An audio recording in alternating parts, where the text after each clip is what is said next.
ATrain here, casting Game 4 in this matchup between IBM and Microsoft. As you can see, Microsoft is up to early 3-0 lead. So this is basically winner go home for Team IBM. And we're going to have spawning at the top part of the map is going to be, well, top left part of the map will be Krayze from Microsoft, the purple Zerg player. And his opponent from Team IBM, VDeezNuts, aka DZ. Go DZ! So DZ will have to win this game if he wants to extend the series and go to a Game 5. And it is going to be a Terran vs Zerg on Cactus Valley. Huh. There's actually multicolored cactus flowers up at the top area. Some red ones, blue ones, or red ones, yellow ones, pink ones. I never tend to look around the map until I'm actually casting and notice all the different features they've got around it. Yeah, they spend some time on their maps, right? Yeah. Very There is one Zelnaga Watchtower on a lot of these maps, always in the middle, and I don't think this one's going to play in as much. The path to the opponent's base is accessible without that Zelnaga Watchtower. So Overlord placement might be important for Krayze. And the thirds, I think will be, I don't think Krayze is going to go for this third at the top. He's probably going to want to go for the one right below his main. Whereas DZ could probably take the one on the right side instead of one closer to the Zerg base. Looks like Krayze is taking that hatch first here. DZ going with probably a more Reaper opening. Krayze going to get that nice Overlord scout right away though. So a nice small little victory for him to start the game off. We'll see if DZ actually notices the Overlord, and because that would be a giveaway for him as well for where the Zerg spawned. I mean, he's actually scouting the right direction with his SCV anyway. But yeah, like you said, he will see that Overlord. Maybe he spotted it? No. Yeah, I think the Overlord pulled away just in time, but the SCV is about to find the base. That Overlord, slightly higher vision than an Orbital Command does. Doesn't actually have to move into range for it to be seen. Not that it really matters, as that SCV is wandering around Krayze's main as the spawning pool finishes up, so he will see the gas, the spawning pool timing, and the fact that it's still continuing to be, I guess we don't have enough for struggling speed yet. No, we're seeing basically the exact same opener from the Zerg this game that we saw from whatever that terrible Zerg player was at the last game. The gas is a little bit delayed, so Zergling speed isn't super fast, but it allows you to get those two queens right when the spawning pool finishes, and then 4 lings and kind of drone up. Reaper just looking for some free drone kills, not going to be able to get any. These 4 lings probably going to be able to shy away the Reaper. Does come out, and the Reaper actually looks like it's going to get caught here. That other queen is busy injecting, but get him. Turns around and just pot shots the Reaper. High ground CC coming in. We do have a factory with the reactor already finished. So DZ going to have about 4 Marines out before he switches into Hellions. Yeah, but on the Zerg side, we could say he pulled out of gas after just around 100, so just enough for Zergling speed. So that implies he'll be looking to take a third base and try and play a macro game instead of doing any sort of 2-base aggression. He does have 1 drone, still kind of collecting gas, so you can use that later on if you want to get like a Baneling Nest or get Overlord speed or actually going back up to 3 in gas, kind of a weird choice there. This is pretty standard actually. So he took the 2 gases at his natural as well, and you can see his supply count is right around 40. So right around 40 drones is when you can get into 3 or 4 of your gases, because then you've usually got pretty good mineral saturation at that point. So that's fairly standard timing. He does drop a Roach Warren, but that may be defensive if he saw the factory or if he just assumes that there's going to be a lot of Hellion pressure coming out. The 3rd command center coming in for DZ, so looking like he's going to be pretty content to play a macro game here. Hellions moving across the map. He has Well, they're usually actually had going some. towards the center first, maybe to clean up that watchtower. He just lost an SCV at that watchtower, so he's gonna come down there and clean that up. Quite a few lings out on the map that are heading over towards DZ's base here. He doesn't. Oh, they he might have be a going for wall? the counter. Yeah, he doesn't quite Yeah, have a or wall they're up gonna there. try and get like the surround here when if these Hellions try and move into the natural. Oh, and the They're gonna Hellions catch two driving of the by. Hellions. Some pathing in Hitting circles two there. Hellions over there.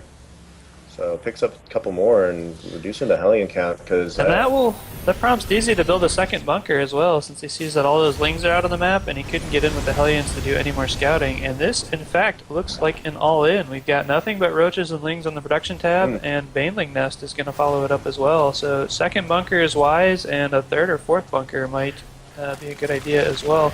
Looks There's like the we do have the Baneleans. Oh, yes, VDeeZ does see the Baneleans. Oh, that sees is the going to be a Right really on nice top of him. pickup. This is nice. It cancels most of the Banelings. So that takes a lot of the wind out of the sails for any sort of Baneling bust at the wall there. Yeah, But and, DZ with more- that 3 command center opening, he just doesn't have the army. They're getting ready to repair these buildings. The Baneling's going to try and get in. That repair doing a lot of work. Second. Hellions actually pulling the Baneleans back, takes out one of them.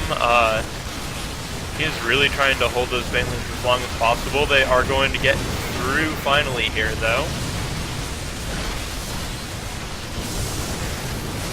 Yeah, this is going to be a tough hold now. He does have a secondary wall at the top of his ramp, so that's something. But the Zerg is taking a third base behind this now and going up the layer.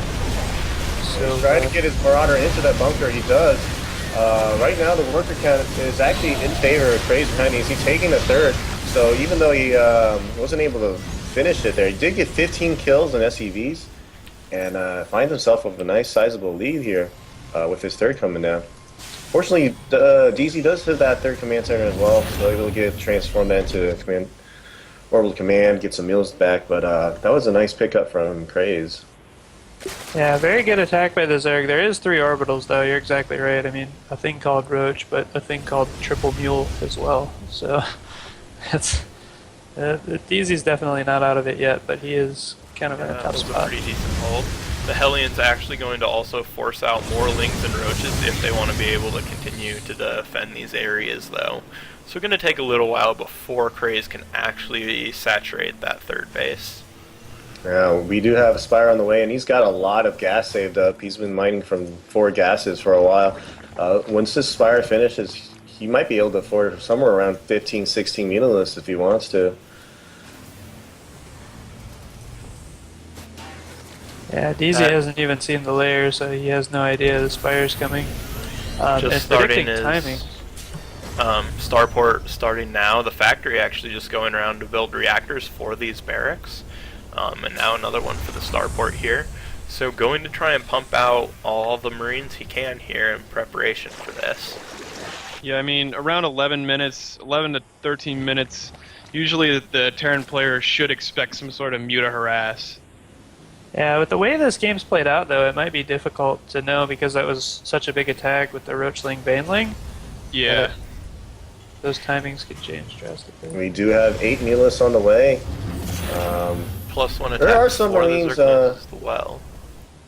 Only a handful of Marines. They do have Stim, however, and a Uh, couple... No turrets yet. Wing there is going to block this third from actually going down for DZ, as well as kind of give him a little bit of scouting information. Mutas are starting to fly across the map here, so we'll see how much they can get done. The bunker's probably going to hold at the front pretty well, but we don't really have any anything in the main to defend these Mutalisks, and they are going to go to work on the SCV line. Yeah, no turrets at all. Some Stim Marines will come back, but these are just +1 Marines is all. Guess that's enough to scare the Mutas off for now. Yeah, but DZ did pull all of his SCVs away, just losing some valuable mining time here. And those Mutalisks are going to continue to grow in numbers. We also have 28 Zerglings behind this. Looks like Krayze might not be going for full saturation on his third and might just try to end things here. Muta's Yeah. poking in at the natural and coming back into the main. We do have quite a few Marines in the main able to at least chase off 8 Mutas for now, with the missile turrets starting to come up. So actually going to not take too much damage apart from an SCV or 2 and some mistiming from the 8 Mutas so far. Though that Muta count is starting to climb up to 13 already. And +1 attack for air is going to finish for the Zerg. Yeah, and he's taking the 4th base. I think the Zerg has played this very well. Finds himself up by 20 supply. And here comes a nice army of Mutalus. How many Mutalus is this? This is 13 Mutalus and a bunch of Zergling, Banelings, and a few Roaches mixed in. Yeah, there is no Baneling speed, so that is one kind of saving grace for DZ here, is if he can split well. DZ actually going to come in before the Banelings are finished. Going to see how much he can get done. But even struggling with just the Mutas before the Banelings come in. Very nice split against the first wave of Banelings, but now there's the second wave coming in here against the reinforcements. Gonna try and close the wall. No, he's not. There are now more Banelings remaining than there are actually Marines, and that's going to be GG. Yep, there is the good game. So unfortunately, IBM ain't able to get any games off Microsoft. Microsoft goes up 4-0 and wins the series. They'll advance to the semifinals. Oh well. It's not like I expected. I mean, this is the same stuff we go through every season. Oh well. It was still fun.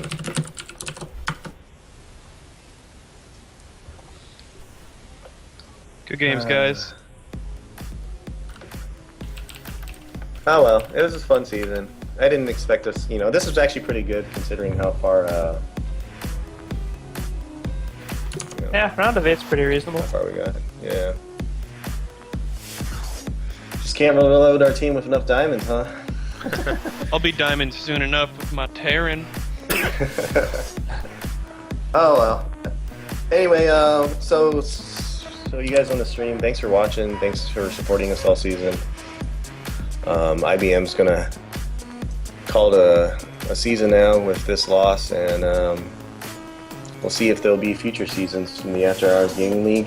Probably with the Legacy Void coming out. I think that might return a lot of players and create more interest in StarCraft 2.